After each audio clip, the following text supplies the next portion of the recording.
Hi friends, എല്ലാവർക്കും advocate അഞ്ജലിയുടെ ഏറ്റവും പുതിയ എപ്പിസോഡും അതിനൊപ്പം തന്നെ വളരെ ഇമ്പോർട്ടൻ്റ് ആയിട്ടുള്ള ഒരു കാര്യം, നിങ്ങൾ എല്ലാവരും അറിയാൻ ആഗ്രഹിക്കുന്ന ഒരു കാര്യം ഈ വീഡിയോയിലൂടെ ഞാൻ പറയുകയാണ്. നമുക്കറിയാം, ഇന്നലെ എപ്പിസോഡ് നിങ്ങൾ കണ്ടു, ഇന്നലെ പ്രൊമോയും നിങ്ങൾ കണ്ടു. നിങ്ങൾക്ക് എല്ലാവർക്കും, എനിക്കുൾപ്പെടെ എല്ലാവർക്കും ഉള്ള ഒരു സംശയമുണ്ട്. എങ്ങനെയായിരിക്കും നമ്മുടെ അഞ്ജലിയെ നമ്മുടെ അർജുൻ കൺവിൻസ് ചെയ്യുക? തിരിച്ച് ശംഖുചക്രത്തിലേക്ക് എന്തായാലും അഞ്ജലി എത്തും എന്നുള്ളൊരു കാര്യം നമുക്ക് എല്ലാവർക്കും അറിയാം. കാരണം നമ്മൾ വീക്കിൻ്റെ പ്രൊമോയിലൊക്കെ ആ ഒരു സംഭവം കണ്ടതുമാണ്. പക്ഷേ ഇപ്പോഴത്തെ ഒരു സാഹചര്യത്തിൽ എങ്ങനെയാണ് അർജുൻ അത് സാധിച്ചത് എന്ന് എനിക്കും നിങ്ങൾക്കും ഒരുപാട് സംശയങ്ങളുണ്ട്. ഒരു അത്ഭുതം തോന്നുന്നുണ്ട് ഇത് എങ്ങനെ സംഭവിച്ചു എന്ന്. കാരണം അഞ്ജലി അത്രയേറെ നമ്മുടെ അർജുനെ വെറുത്തിട്ടാണ് ശംഖുചക്രത്തിൽ നിന്ന് ഇറങ്ങിപ്പോയത്. ഇന്നത്തെ എപ്പിസോഡിൽ നോക്കിയാലും ആ ഒരു കാര്യങ്ങൾ തന്നെയാണ് നമ്മൾ കാണുന്നത്. എത്രത്തോളം നമ്മുടെ അർജുനെ നമ്മുടെ അഞ്ജലി വെറുത്തു എന്നുള്ളത്. ഇന്ന് അർജുൻ്റെ അടുത്ത് നിന്നും ഇനി നമ്മൾ തമ്മിൽ കാണില്ല, ഇനി എന്നെ വിളിക്കാൻ വരരുത്, ശംഖുചക്രത്തിൽ നിന്ന് ഞാൻ ഇറങ്ങുകയാണ്, ഇവിടേക്ക് ഒരിക്കലും തിരിച്ചു വരില്ല, അങ്ങനെയൊക്കെ പറഞ്ഞ് നമ്മുടെ അഞ്ജലി പോയിട്ടുള്ളത്. നമുക്കറിയാം, അഞ്ജലി എപ്പോഴും ഇങ്ങനെ ചില വിഷമഘട്ടങ്ങളൊക്കെ വരുമ്പോൾ പോയിരിക്കാറുള്ളൊരു സ്ഥലമുണ്ട്, ഇങ്ങനെ ഒരു പാറകളൊക്കെ നിറഞ്ഞ ഒരു സ്ഥലം. അത് ഓൾറെഡി ഇന്നലെ പ്രൊമോയിൽ നമ്മൾ കണ്ടതാണ്. അങ്ങനെ അവിടെ ഇരുന്ന് അഞ്ജലി ഓരോരോ കാര്യങ്ങൾ ഓർത്തിങ്ങനെ പൊട്ടി പൊട്ടി കരയുകയാണ്.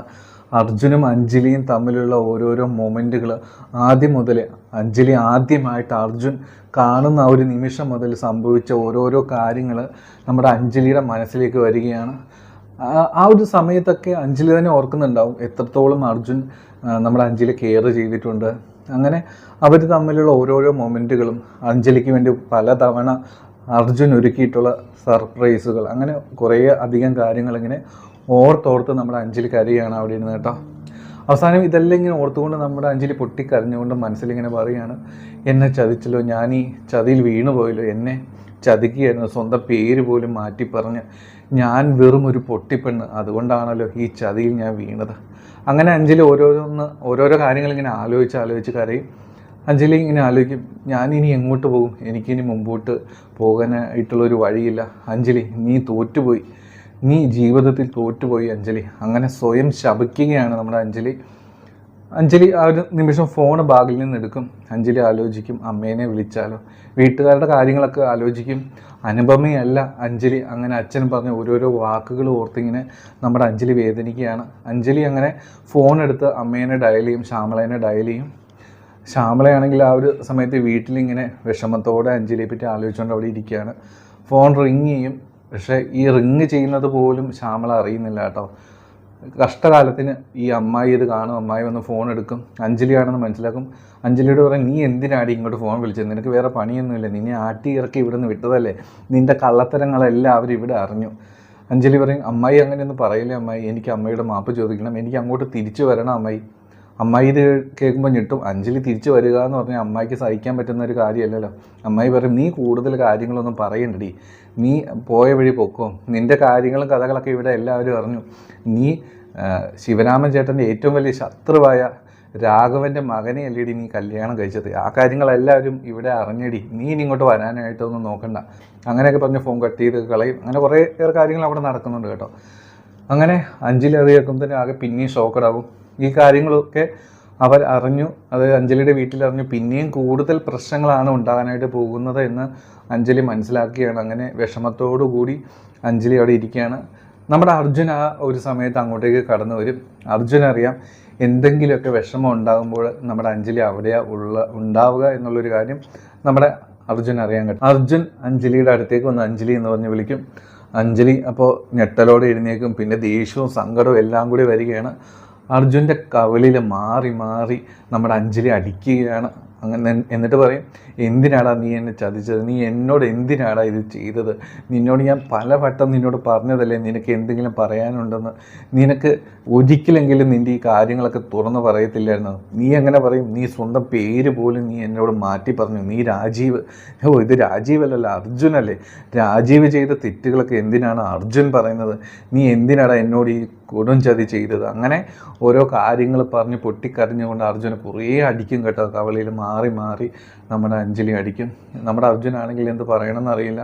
ആ അടിയെല്ലാം നമ്മുടെ അർജുൻ ഏറ്റുവാങ്ങിക്കൊണ്ടിരിക്കുകയാണ്. അർജുൻ്റെ മനസ്സിലറിയാൻ താൻ തെറ്റ് ചെയ്തു, അഞ്ജലിയെ താൻ ചതിച്ചു, ആ ഒരു സാഹചര്യങ്ങളിൽ ചെയ്തതാണെങ്കിൽ പോലും അർജുനറിയാം എത്രത്തോളം വേദന അഞ്ജലിക്ക് അത് ഉണ്ടാക്കി എന്നുള്ളത്. അർജുൻ ഓരോരോ കാര്യങ്ങൾ പറയാൻ ശ്രമിക്കുന്നുണ്ട്, പക്ഷെ അഞ്ജലി അപ്പോഴൊന്നും സമ്മതിക്കുന്നില്ല. അഞ്ജലി പറയും, എനിക്ക് കൂടുതൽ കാര്യങ്ങളൊന്നും കേൾക്കണ്ട, നിനക്ക് എന്തോരം അവസരങ്ങളുണ്ടായിരുന്നു ഈ കാര്യങ്ങളെല്ലാം തുറന്നു പറയാനായിട്ട്. നീ രാഘവൻ്റെ മകനാണെന്ന് നീ എന്തുകൊണ്ട് എന്നോട് അവിടെ ചെല്ലുന്നതിന് മുമ്പ് പറയാതിരുന്നത്? അങ്ങനെ പറഞ്ഞിട്ട് അഞ്ജലി ഓരോരോ കാര്യങ്ങൾ പറയും. അർജുന് പല റിപ്ലൈകൾ കൊടുക്കുമെങ്കിലും പക്ഷെ അതൊന്നും കൺവിൻസ് ആകുന്നില്ല കേട്ടോ. അപ്പോൾ ഈ ഒരു അഞ്ജലിയുടെ ദേഷ്യവും സങ്കടവും കാണുമ്പോൾ എനിക്ക് ഒരു കാര്യം തോന്നി, അഞ്ജലി ഒരു കാരണവശാലും ഇത് അർജുൻ പറയുന്ന കാര്യങ്ങൾ വിശ്വസിക്കാൻ പോകുന്നില്ല എന്ന്. കാരണം അഞ്ജലി പറയുന്നുണ്ട്, ഇനി നീ എന്നോട് ഒന്നും പറഞ്ഞിട്ട് കാര്യമില്ല, നീ എന്ത് പറഞ്ഞാലും ഞാൻ നിന്നെ വിശ്വസിക്കില്ല. ഈ ലോകത്ത് ആരെ വിശ്വസിച്ചാലും നിന്നെ എനിക്ക് വിശ്വസിക്കാൻ പറ്റത്തില്ല, നിന്നെ ഞാൻ ഒരിക്കലും വിശ്വസിക്കില്ല. നിന്നെ നിൻ്റെ വീട്ടുകാരനെ ഞാൻ മനസ്സറിഞ്ഞൊന്ന് ശപിച്ചു കഴിഞ്ഞാൽ അവരെല്ലാവരും മുടിഞ്ഞു പോകും. ഇങ്ങനെ കിടന്ന് പറയുന്നതിന് അർജുൻ പറയും, അഞ്ജലി ഇങ്ങനെ കിടന്ന് പറയലേ അഞ്ജലി എന്ന് പറയും.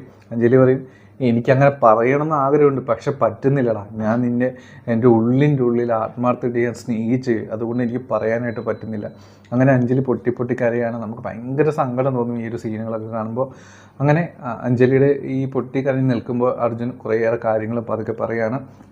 ഈ ഒരു നിമിഷത്തിന് തൊട്ട് മുമ്പ് വരെ നമ്മുടെ മനസ്സിൽ തോന്നുക, അർജുൻ ഒരിക്കലും നമ്മുടെ അഞ്ജലിയെ കൺവിൻസ് ചെയ്യാൻ പറ്റത്തില്ല. കാരണം അത്രയേറെ മുറിവ് നമ്മുടെ അഞ്ജലിയുടെ ഹൃദയത്തിൽ വന്നു പോയി എന്ന് നമുക്കറിയാം. അർജുൻ പതുക്കെ പറഞ്ഞു തുടങ്ങിയാണ്, അഞ്ജലി എനിക്കറിയാം ഞാൻ നിന്നെ ഒരുപാട് വിഷമിപ്പിച്ചു, പക്ഷേ നിന്നോട് ഒരു കാര്യം ഞാൻ പറയാം, ഞാൻ നിന്നോട് കാട്ടിയ സ്നേഹം സത്യമല്ല എന്ന് പറയല്ലേ അഞ്ജലി. എനിക്ക് കുറച്ച് കാര്യങ്ങൾ പറയാനുണ്ട്, നീ ദയവ് ചെയ്തൊന്ന് കേൾക്കണം. അങ്ങനെ നമ്മുടെ അർജുന് കുറേയേറെ കാര്യങ്ങൾ പറയുകയാണ്. പത്മയ്ക്ക് ഈ കാര്യം അറിയായിരുന്നു എന്ന് പറയണം. അപ്പോഴാണ് അഞ്ജലിയുടെ മനസ്സിൽ ചെറിയൊരു ആശ്വാസമൊക്കെ പതുക്കെ വന്നു തുടങ്ങിയത് കേട്ടോ. അർജുൻ ആ ഒരു കാര്യം പറയുമ്പോൾ, അതായത് പത്മ ഈ കാര്യം അറിയായിരുന്നു എന്നറിയുമ്പോൾ അഞ്ജലിക്ക് ഏകദേശം ഒരു സമാധാനം പതുക്കെ തോന്നി തുടങ്ങുമായിരിക്കും. കാരണം പത്മ എത്ര നല്ല കുട്ടിയാണെന്ന് നമുക്കറിയാം. അവൾ ഒരിക്കലും അഞ്ജലിയെ ചതിക്കുന്നതിന് കൂട്ടു നിൽക്കില്ല എന്നും അഞ്ജലിക്കറിയാം.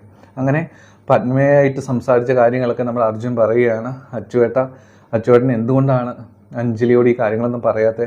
അഞ്ജലി നഷ്ടമായ അച്ചുവേട്ടന് വിഷമാവില്ലേ? അങ്ങനെ പത്മ ചോദിച്ച കാര്യങ്ങളും എന്തുകൊണ്ടാണത് പറയാതിരുന്നത് എന്നൊക്കെ പത്മയോട് പറഞ്ഞ കാര്യങ്ങളൊക്കെ നമ്മുടെ അഞ്ജലിയോട് പറയുകയാണ്. അഞ്ജലിയോട് അർജുൻ ഇപ്പോൾ പറയുകയാണ്, എനിക്ക് അഞ്ജലിയുടെ എല്ലാ കാര്യങ്ങളും തുറന്ന് പറയണമെന്നുണ്ടായിരുന്നു, പക്ഷേ എനിക്ക് പറ്റുന്നുണ്ടായില്ല. തന്നെ എനിക്ക് നഷ്ടമാകുമെന്ന് എനിക്ക് മനസ്സിൽ പേടിയായിരുന്നു, അതുകൊണ്ടാണ് ഞാനിതൊന്നും പറയായിരുന്നത്. പക്ഷേ എൻ്റെ സ്നേഹം സത്യമല്ല എന്ന് ദയവ് ചെയ്ത് പറയില്ലേ അഞ്ജലി. അങ്ങനെ വളരെ വിഷമത്തോട് കൂടിയിട്ട് നമ്മുടെ അർജുൻ പറയാണ്, നീ അഞ്ജലി എന്ത് ശിക്ഷ വേണമെങ്കിലും എനിക്ക് വിധിച്ചോളൂ, പക്ഷേ എനിക്ക് പറ്റത്തില്ല, അഞ്ജലി ഇല്ലാതെ പറ്റത്തില്ല. അഞ്ജലി പറയും, ഞാനൊന്നും പറയുന്നില്ല, ശരിയല്ല, അങ്ങനെ തന്നെ ആയിക്കോട്ടെ, ഇതെല്ലാം എൻ്റെ വിധിയാണ്, ഇതൊക്കെ ഞാൻ അനുഭവിച്ചേ പറ്റത്തുള്ളൂ, ദൈവങ്ങൾ എനിക്ക് എഴുതി തന്നിട്ടുള്ള വിധി. അങ്ങനെ പറഞ്ഞിട്ട് നമ്മുടെ അഞ്ജലി പോവുകയാണ്. അതായത് അർജുൻ്റെ അടുത്ത് നിന്ന് വിട്ടുപോകുന്ന പോലെ പോവുക. അപ്പോൾ ഓടിച്ചെന്ന് അഞ്ജലിയുടെ കൈ പിടിച്ചിട്ട് നമ്മുടെ അർജുൻ പറയും, അഞ്ജലി എനിക്ക് ഒരവസരം കൂടി തരൂ, എൻ്റെ സ്നേഹം സത്യമല്ല നീ പറയരുത്, ഞാൻ നിന്നെ നോക്കിക്കോളാം, ഞാൻ പൊന്നു പോലെ നോക്കിക്കോളാം, നിനക്ക് ഞാൻ വാക്ക് തരിക, നിൻ്റെ കൂടെ എന്നും ഞാൻ കൂടെ ഉണ്ടാവും, നിന്നെ ഞാൻ ഒരിക്കലും കൈവിടില്ല, ഞാൻ പൊന്നു പോലെ ഞാൻ നിന്നെ നോക്കിക്കോളാം അഞ്ജലി എന്ന് പറയും. വളരെ വിഷമത്തോടെയും സങ്കടത്തോടെയൊക്കെ അർജുൻ ഈ ഒരു കാര്യം പറയും. പതുക്കെ ആ ഒരു മൊമെൻറ്റിൽ നമ്മുടെ അഞ്ജലി പതുക്കെ കൺവിൻസായി വരുന്നത് പോലെ ആട്ടോ എനിക്ക് തോന്നിയിട്ടുള്ളത്. കാരണം പത്മയുടെ കാര്യം പറയുമ്പോൾ എന്താണെങ്കിലും അഞ്ജലിക്ക് അർജുന് ഏകദേശം വിശ്വാസമാകും എന്നുള്ളതാണ്. കാരണം പത്മ ഒരിക്കലും ചതിക്കുന്ന ഒരു പെൺകുട്ടിയല്ല, എപ്പോഴും അഞ്ജലിയുടെ നന്മ മാത്രം ആഗ്രഹിക്കുന്ന സ്വന്തം കൂടപ്പിറപ്പ് പോലെയുള്ള ഒരു പെൺകുട്ടിയാണ്. അപ്പോൾ ഉറപ്പായിട്ടും ഈ ഒരു കാരണം കൊണ്ട് നമ്മുടെ അർജുനെ നമ്മുടെ അഞ്ജലിയെ കൺവിൻസ് ചെയ്യാൻ പറ്റും. എനിക്ക് തോന്നുന്നു അങ്ങനെയാണ് അഞ്ജലിയെ തിരിച്ച് ശംഖുചക്രത്തിലേക്ക് എത്തിക്കാനായിട്ട് നമ്മുടെ അർജുന് കഴിയുന്നത്. പക്ഷേ ശംഖുചക്രത്തിൽ വലിയൊരു കൊടുംചതി പിന്നെയും ഒളിഞ്ഞിരിപ്പുണ്ട് എന്നുള്ളതാണ്. അതെന്താണെന്ന് നമുക്കറിയാം. അവിടെ വെച്ച് രാഘവൻ പറയുന്ന കാര്യങ്ങളൊക്കെ നമുക്കും അറിയാം. എന്താണെങ്കിലും ഇങ്ങനെ വളരെ ഇമോഷണലായിട്ടുള്ള നല്ല സീനുകൾ നിറഞ്ഞൊരു എപ്പിസോഡാണ് ഇന്ന് വന്നിട്ടുള്ളത്. നിങ്ങളെല്ലാവരും കാണുക, ശരിക്കും സങ്കടം വരും. നല്ല രീതിയിൽ ഈ ഒരു സീനെ പ്രസൻറ്റ് ചെയ്യാനായിട്ട് നമ്മുടെ അഞ്ജലിക്ക് കഴിഞ്ഞിട്ടുണ്ട്. നല്ല രീതിയിൽ നമ്മുടെ മനസ്സിലേക്ക് വളരെ ഡെപ്തായിട്ട് ഈ സീനുകൾ ഇറങ്ങുന്നുണ്ട് കേട്ടോ. എന്താണെങ്കിലും ഇന്നത്തെ എപ്പിസോഡ് നിങ്ങൾ കാണുക, കാത്തിരിക്കുക. അപ്പോൾ നമ്മുടെ ചാനൽ ആദ്യമായിട്ട് കാണുന്നവരൊന്ന് സബ്സ്ക്രൈബ് ചെയ്യണമെന്ന് റിക്വസ്റ്റ് ചെയ്യണം കേട്ടോ. അപ്പോൾ എല്ലാവർക്കും നല്ലൊരു ശുഭദിനം. രാത്രിയിൽ പ്രൊമോയുടെ വീഡിയോ ആയിട്ട് വരാം കേട്ടോ. അപ്പോൾ എല്ലാവർക്കും ടേക്ക് കെയർ, ബൈ ബൈ.